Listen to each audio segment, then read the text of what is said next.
आप सभी का स्वागत है आपके अपने YouTube चैनल जीएम स्टडी में। इससे पहले मैंने आपको वीडियो के माध्यम से जितने भी अव्यक्ति और माध्यम से इंपॉर्टेंट क्वेश्चन थे एमसीक्यू वाले, वो सारे क्वेश्चन कवर करवा दिए। अगर जो इस वीडियो को नए देख रहे हैं, नए स्टूडेंट मेरे चैनल पर आए हैं, तो मेरे चैनल के प्लेलिस्ट में चेकआउट कीजिए या चैनल में ही आपको तुरंत वीडियो अवेलेबल मिल जाएंगे। उस वीडियो को कंप्लीट देख लीजिए। तकरीबन 103 क्वेश्चन है, उन्हीं के अंडर में आपका 10 नंबर का क्वेश्चन आने वाला है। तो चलिए आज की वीडियो में भी हम लोग इस 5 नंबर वाले क्वेश्चन को कवर करेंगे। डायरेक्ट आप लोग का 5 नंबर आने वाला है और सारे क्वेश्चन कवर करेंगे इस टॉपिक्स का। यहाँ पर देखिए पहला क्वेश्चन क्या आपका, संचार माध्यमों की क्या उपयोगिता है। इसका उत्तर होगा भारत जैसे लोकतांत्रिक देश में समाचारों को घर घर पहुँचाने, शिक्षा को प्रोत्साहित करने, समाज कल्याण तथा राष्ट्रीय एकता कार्य को संपन्न करने के लिए, साथ ही अपनी सांस्कृतिक परंपराओं के प्रचार प्रसार के लिए, उसके कार्य करने के लिए महत्वपूर्ण भूमिका अदा करती है। ठीक है, इसीलिए संचार माध्यमों की आवश्यकता और उपयोगिता होती है। आगे देखते हैं नेक्स्ट दूसरा नंबर क्वेश्चन, जनसंचार साधनों की क्या विशेषताएं होती है। तो यहाँ पर देखिए पहला विश्वसनीयता होती है, निष्पक्षता होती है, उचित जांच एवं तथ्यों के आधार पर होती है और यथा तथ्य प्रस्तुति होती है। ठीक है, तीसरा नंबर क्वेश्चन क्या आपका, जनसंचार के आधुनिक माध्यमों में सबसे पुराना कौन सा माध्यम है। तो प्रिंट माध्यम है, यानी मुद्रित माध्यम भी इसे बोला जाता है। जनसंचार के आधुनिक माध्यम में से सबसे पुराना माध्यम है। फोर्थ नंबर, मुद्रित माध्यम की 3 प्रमुख विशेषताएं बताइए। तो मुद्रित माध्यम यानी प्रिंट माध्यम, तो इसकी 3 खास विशेषताएं क्या है। पहला, इसे मनमर्जी स्थान से पढ़ा जा सकता है। ठीक है, मान के चलिए 4 पन्ने का अखबार है तो वो प्रिंट किया हुआ है, आपको मन करेगा चौथा पन्ना पढ़ने का तो आप चौथा पन्ना पढ़ सकते हो, तो वही यहाँ पर पहला लिखा हुआ है। इसमें स्थायित्व होता है। तीसरा है या लिखित भाषा में विस्तार होता है। आगे यहाँ पर बढ़ते हैं next question 5 number, breaking news क्या होती है। बहुत ही सिंपल है, सबसे बड़ी खबर को ब्रेकिंग न्यूज़ कहते हैं। इसे तत्काल दर्शकों तक पहुँचाया जाता है। इसमें कम से कम शब्द प्रयोग करके इसे पहुँचाया जाता है दर्शकों को। ठीक है, आगे यहाँ पर बढ़ते हैं नेक्स्ट 6 नंबर, उल्टा पिरामिड शैली किसे कहते हैं। तो यहाँ पर देखिए इसका उत्तर होगा, यह समाचार लेखन की सबसे लोकप्रिय, उपयोगी और बुनियादी शैली है। यह शैली कहानी या कथा लेखन की शैली से ठीक उल्टी है, जिसमें क्लाइमैक्स बिल्कुल आखिर में आता है। ठीक है, तो ये है आपका उल्टा पिरामिड शैली। आगे यहाँ पर देखिए 7 नंबर, उल्टा पिरामिड शैली में समाचारों को किस क्रम में लिखा जाता है।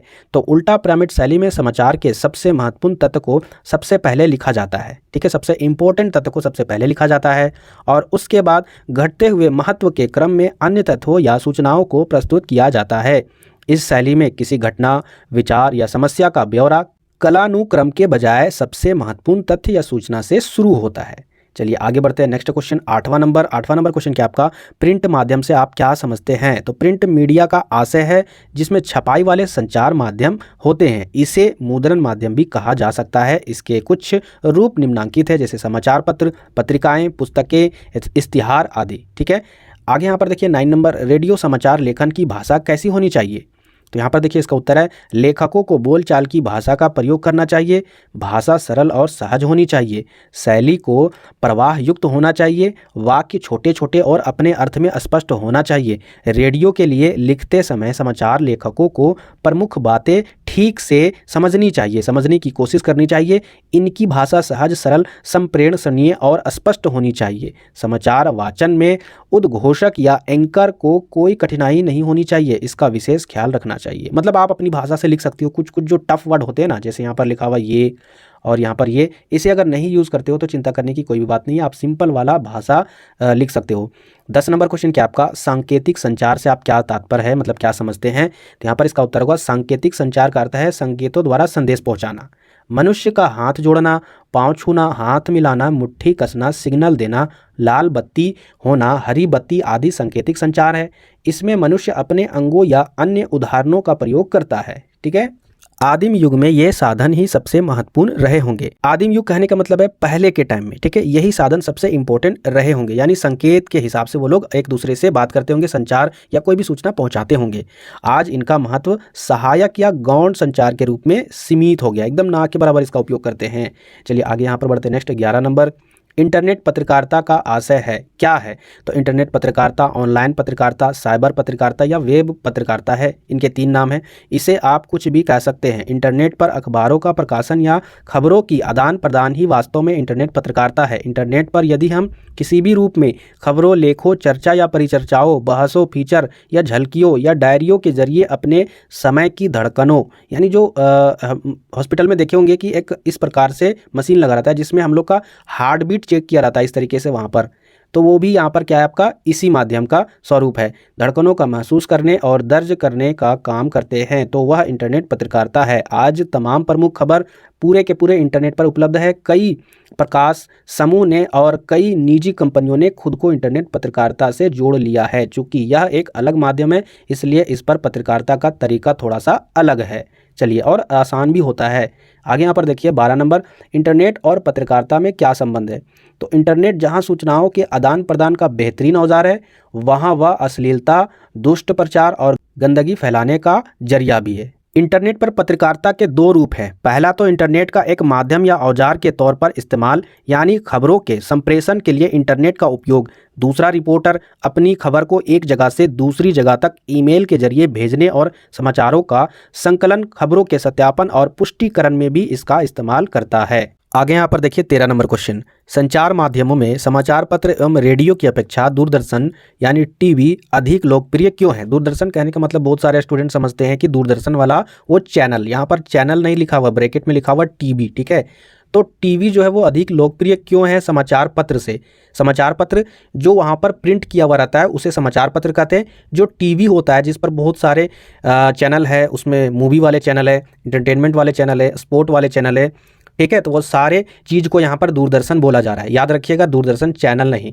तो चलिए, दोनों में यहाँ पर कौन लोकप्रिय माना जाता है, दूरदर्शन। क्यों आखिर, तो यहाँ पर समझ लीजिए। संचार माध्यमों में समाचार पत्र एवं रेडियो की अपेक्षा दूरदर्शन अत्यंत लोकप्रिय है।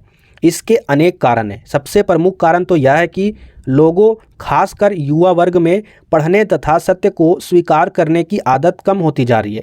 टीवी में क्या दिखाया जाता है, मूवी में सारा कुछ झूठा चीज़ दिखाया जाता है, और झूठे चीज़ में क्या होते हैं आजकल के युवा विश्वास करते जा रहे हैं, है ना। यानी देखिए, आजकल तो यूट्यूब में पढ़ाई में भी यही चीज़ हो रहा है, लेकिन उसी पर ही युवा आगे बढ़ेंगे। अच्छे अच्छे चैनल को भी सपोर्ट नहीं करेंगे ताकि उन्हें साल भर कंटेंट मिले एनसीईआरटी वाला।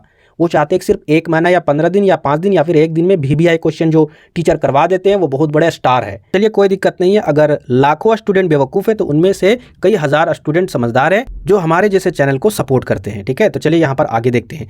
कोई भी युवा आज किसी भी लिखित पत्र या पुस्तक को पढ़ना ही नहीं चाहता है। सही बात है, किताब पढ़ने में अंग ही नहीं लगता है, वो सिर्फ वीडियो देखना चाहते हैं, सोते जागते बस। जब तक वो किताब नहीं पढ़ेंगे या फिर लिखेंगे नहीं तो उनका दिमाग तब तक स्थिर ही रहेगा। अगर वो किताब पढ़ेंगे और लिखेंगे 100% उसका दिमाग विकसित होगा, तभी वो एग्जाम में पेशेंस रख कर लिख पाएंगे अच्छे अच्छे रेटिंग के साथ। वरना वो कितनों भी वीडियो देख लेते हैं, कोई फायदा होने वाला नहीं है। आगे यहाँ पर देखिए, रेडियो पर प्रसारित होने वाले कार्यक्रमों में चटपटापन नहीं होता है, और यदि कहीं होता भी है तो केवल सुनाई देता है, दिखाई नहीं देता है, ठीक है। यहाँ पर रेडियो लिख दिया है, कोई दिक्कत नहीं है। समाचार पत्र में क्या होता है, छपाई होता है, पूरा लिखा हुआ रहता है, तो उसमें क्या होता है, एंटरटेनमेंट दिया जाता है नहीं, और ना ही दिखता है, ना ही सुनाई देता है। तो इस कारण से भी लोग इसे ज़्यादा लोकप्रिय मानते हैं टीवी को। आगे यहाँ पर देखिए, इसके विपरीत दूरदर्शन पर चटपटापन, नंगापन एवं सच्ची घटनाएं देखने तथा सुनने दोनों के लिए आसानी से उपलब्ध हो जाती है। इसके लिए दर्शक एवं श्रोता को अपना दिमाग खर्च नहीं करना पड़ता है, वह सब कुछ मनोरंजन के तरीके से तथा आसानी से देख तथा सुन सकता है। उसे दूरदर्शन पर उसके पसंद की सामग्री मिल जाती है, शब्द, ध्वनि तथा दृश्य सभी एक साथ मिल जाते हैं, सभी सूचनाएं विश्वसनीय हो जाती है। इसके द्वारा सूचना, मनोरंजन तथा ज्ञान तीनों एक साथ प्राप्त हो जाता है। इसलिए यह माध्यम समाचार पत्र तथा रेडियो से बहुत ही ज़्यादा लोकप्रिय और इस पर भारी पड़ता है, ठीक है। तो ये थे आपके सब्जेक्टिव के इंपॉर्टेंट क्वेश्चन, ठीक है। और जितने भी इंपॉर्टेंट क्वेश्चन है वो आपको नेक्स्ट वीडियो में मिलेंगे, तो वीडियो को लाइक कीजिएगा, नए व्यूअर चैनल को जरूर सब्सक्राइब कीजिएगा। मिलते हैं फिर नेक्स्ट वीडियो में पाठ्य पुस्तक वाले इंपॉर्टेंट क्वेश्चन आंसर।